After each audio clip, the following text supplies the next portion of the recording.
Hi, it's Arjun with a video this week that looks to revisit the question of what is the role for oil and gas companies in energy transition. It actually harkens back or is inspired by, I think it was my second ever Super-Spiked post, and it was titled, "Stop Trying to Get Blockbuster Video, i.e. Big Oil, to Help Accelerate Energy Transition." And the basic premise, as the title implies, is the idea that companies that were leaders in the legacy technology, we're going to call that oil and gas today, would you want them to be? Is there any chance they could be leaders in whatever the future technologies? And I'm clearly expressing skepticism. And I think investors, by and large, accept that basic premise for the most part.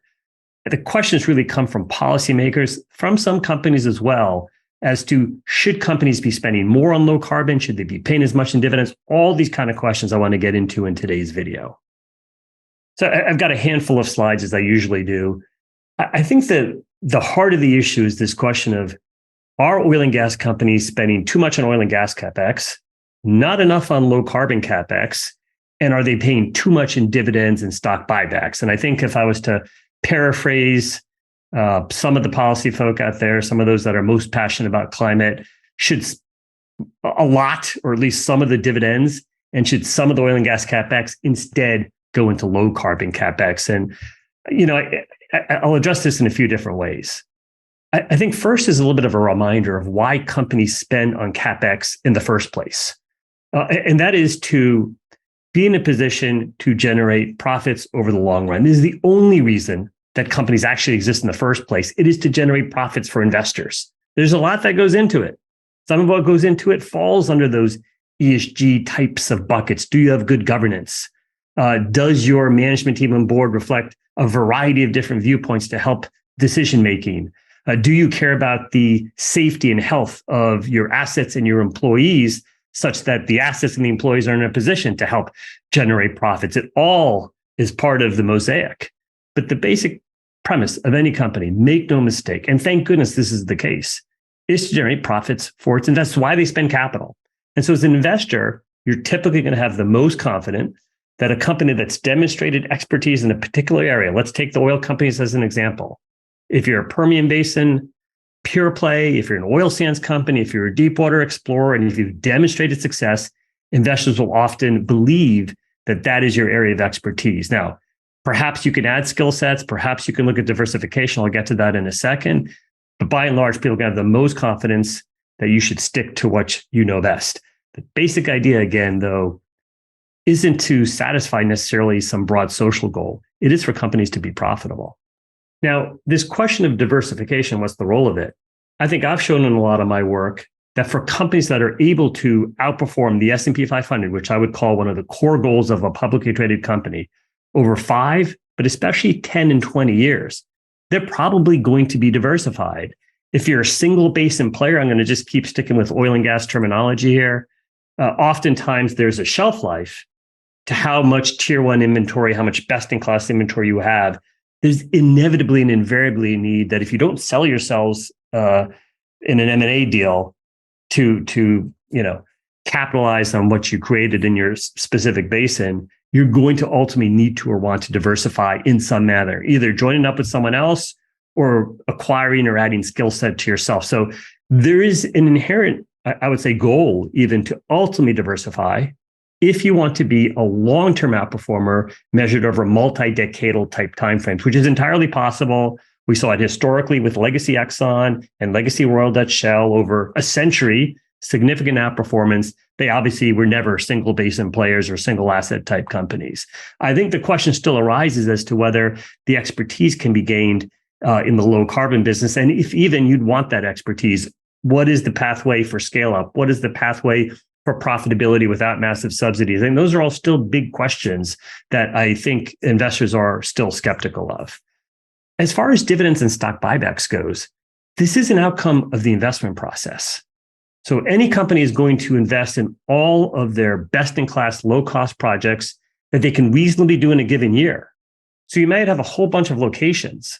Again, I'm sticking with oil and gas companies here that are particularly low cost, but you might not want to drill them all in the first year because the timing and the pace, the people that you have, the rigs and other equipment you can get, You wouldn't want to drill everything at one time. So you spread it out over a number of years. You invest in the best, your best-in-class assets that will generate profits at presumably a low price, let alone if we have an high price. All the excess cash flow should go back to investors. And that is dividends and stock buybacks, or it should go to paying down debt. The idea that you're paying out dividends in lieu of spending on your best projects, I don't believe exists. So when you think about asking companies to redirect dividends and stock buybacks into spending in another area, it still gets back to the basic question. What do they know about that area? Is there a pathway to profitability and superior profitability? And so the idea that companies have paid X billions of dollars of dividends, and if all of that had gone into solar or wind or hydrogen or heat pumps or whatever new technology you want to make it, that somehow that is a good outcome, I'm going to significantly question that. CAPEX, new investments, and dividends are really three totally different things. And the dividends and stock buybacks are going to be an outcome of your excess cash flows relative to pursuing only your best-in-class investments. I think the last thing that we have seen over, especially the last couple of years, is a lot of debt pay down and balance sheet improvement. And I do sense there's actually less pushback from the policy crowd on this point. But remember, in a world where we have the Glasgow Financial Alliance for Net Zero, which is specifically trying to starve oil and gas companies, especially in Europe, in Canada, and the United States, of needed financing and capital markets access, it is critical that companies retain a very strong balance sheet. Now, if we're being realistic about it, whatever balance sheet improvement or cash buildups happened, I doubt much of that would have gone into meaningful low carbon CapEx if that's what is desired. But I think the pressures being put on this sector from these outside forces that, as you know, I have significant questions and concerns about. It is a reason why companies should strive for probably an even stronger balance sheet type situation than what we might have thought even just a few years ago. So let's talk about legacy versus new technology companies. And I think there's this fundamental question that exists is, can leaders of yesterday's technology be at the forefront of tomorrow's technologies? And what examples are there of that? And so my favorite one, and this goes back to the original post, is Blockbuster Video versus Netflix. Blockbuster Video, for those of you that are young, there used to be a day when you'd get these things called VCR tapes. You'd stick them into a machine, but you had to go to a store to rent or buy the video and then come home and stick it in your cassette player. There was no such thing as streaming. And that was the idea that Netflix came up with. And Reed Hastings, in his book, it's an excellent, I don't know if it's a biography or an autobiography, but in the book that was published a few years ago, talks about how Blockbuster Video had made an offer to buy Netflix. And thank goodness they didn't sell. But would we have streaming today if Blockbuster had bought Netflix? And so, did the world need Blockbuster Video to develop streaming? Obviously, it didn't. Does anyone care that Blockbuster Video barely exists today? No.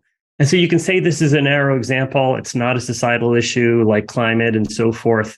But I think it does speak to the idea that what once looked like a behemoth, at least in video rentals, Blockbuster, has been crushed out of existence by what was then a technology upstart and is now a leading company in Netflix. Another example, Tesla versus the original auto manufacturers, the legacy auto companies. Legacy auto companies used to make what were basically compliance electric vehicles that didn't sell and didn't result in EVs ramping. Tesla had a different strategy. Let's make a car people actually want to drive. Imagine that. Imagine making a product that people actually want to buy. So they had a very different approach. I think their success speaks for themselves. This isn't about Tesla's stock price or valuation. Some people think it's a bubble stock, others don't. I'm not here to debate that. There's no question Tesla has taken a meaningful share of the luxury vehicle market. I myself, for full disclosure, have been a very happy Tesla driver. It's 2023, so I've had a Tesla for 8 years now, 5 years the Model S, 3 years now the Model 3. I'm personally never going to go back to driving an ICE vehicle as my primary ride. I love the electric vehicle, and I'm very fortunate to have the situation that results in that. But when we look at the traditional auto manufacturers, they're now trying to play catch up. And I think there's a big question of how successful they will be. And make no mistake, why are they doing this? Tesla's got a massive valuation premium, and without question, that is irresistible to both investors and traditional auto companies. And we'll see how this plays out. But again, an example to me of it took a new company investing in new technology, doing it in a different way to have kind of massive success. I think the third example that I know everyone's going to be familiar with is Amazon versus traditional bricks and mortar retailers. And there are some good advertisements from Amazon first broke on the scene as an online book retailer of people kind of mocking, hey, how many books does anyone really want to buy online? And look at where Amazon is today as $1 trillion company. But I cite this example because one pushback I have received that I think is reasonable is this idea of adaptation. And so it used to be a complete joke, the online presence of the traditional retailers versus especially Amazon. And while Amazon has grown and expanded into many different things, including cloud infrastructure, including having essentially a huge delivery network and a whole bunch of different things, we have seen progress in a lot of the legacy retailers to have more seamless interaction between their online presence and their bricks and mortar retail stores. That was a bumpy road. It used to be you could either buy something online or buy it in the store. And then I think a lot of these companies have come a long way. And maybe there is an angle there for traditional energy, that where are their complementary technologies? Where are their complementary skill sets? And how do you take the best of some of the newer stuff? I don't think it's a perfect analogy, but I do appreciate my examples of, you didn't need Blockbuster to have Netflix created. Tesla has crushed the traditional auto OEMs. I think this kind of traditional retailing versus now the mixture of online and traditional retailing, perhaps there's something in there, some lesson for traditional energy companies.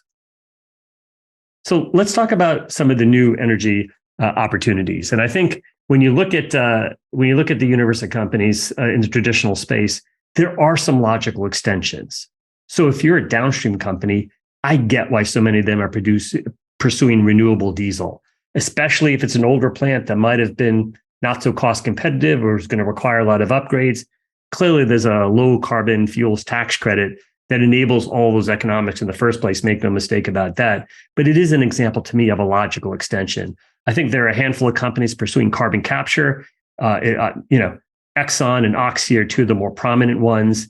I think given the legacy of what these companies have done in their traditional oil and gas businesses, I can appreciate why they are pursuing those opportunities. This video is not about trying to assess whether they're going to be successful or not successful or what the economics are, but it is within their area of expertise, I would say.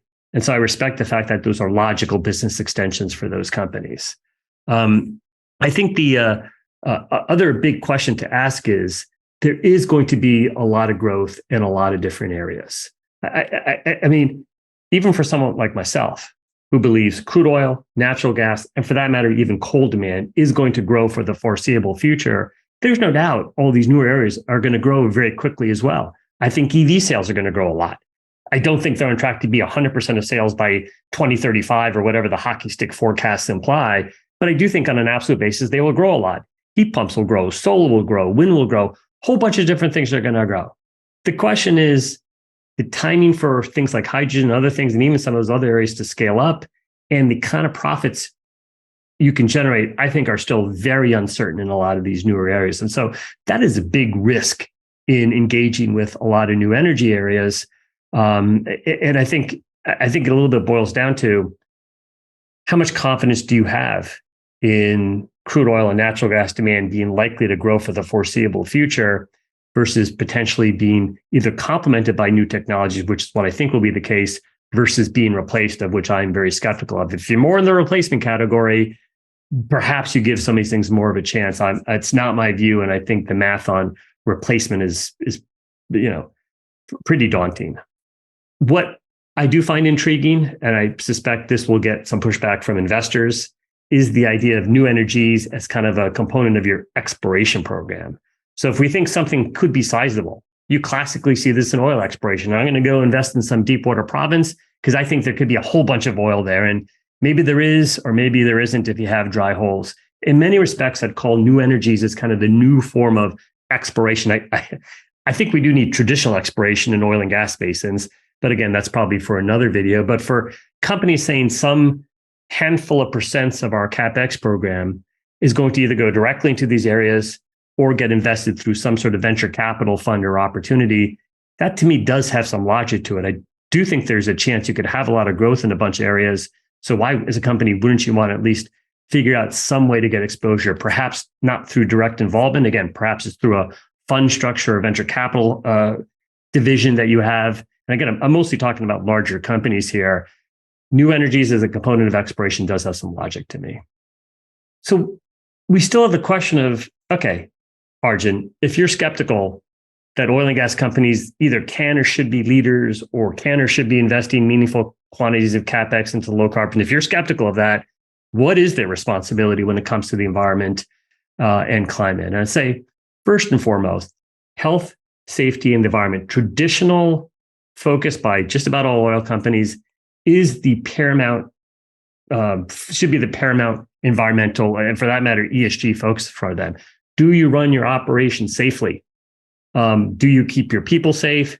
Do the plants continue to run, hopefully without issue, or at least with as minimal of an issue as you can have?